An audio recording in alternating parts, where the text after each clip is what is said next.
Okay, welcome. Chris here with the trades. Gonna go over one one trade that I'm looking at for the week ahead. Just one measly ticker that's setting up for me, meeting my criteria for swing trades long for the week ahead. So why is that? Why just one ticker out of the vast, large number of tickers that I'm looking at on a regular basis? Well, lots of reasons probably. First and foremost is the market. Take a look here at SPY. As you can see, a clear downtrend, moving down, pushing down into these levels here, into these levels that I had marked out previously months ago uh, for potential buy points, which of course it did hold eventually into some of these points. Anyway, I digress. The market is obviously selling off. The criteria that I'm looking for my swing trades, my longs, my short-term gains, for particulars that meet that criteria. What I'm looking at first and foremost is I'm looking for stocks that have good fundamentals, that look good for long-term holds, stocks that are good investments, at least in principle, based on fundamentals, low risk profile, things of that nature. So then I'm looking, okay, well, a stock that meets our criteria.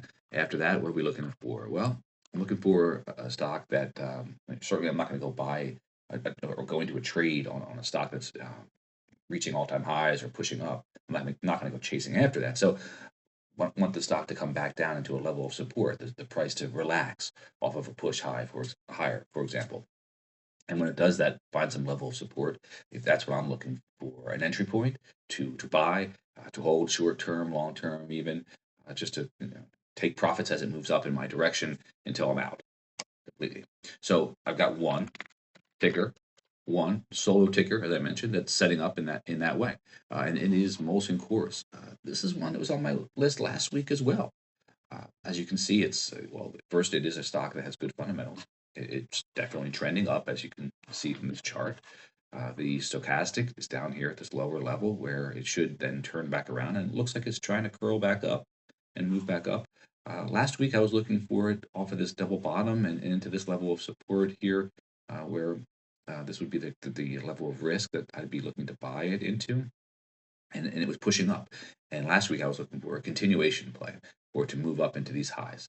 Didn't quite do that. Obviously, it rolled back over and came back down. But look, Thursday, finding some support again, pushing up into these moving averages, rejecting, but still looking like it wants to find some support at this level here. And I would be a buyer down into this level for sure from Thursday's close down to here, only 1.75%, where it double bottomed. And look, it makes perfect sense. Look back here, these highs, okay, right? And then what? Finding some support off of those highs, support off of those highs.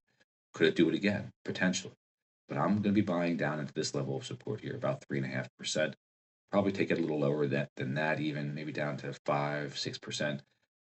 By about there, I'd probably be thinking if this thing's not bouncing by then, it may be just failing. So it's Molson Coors for my list.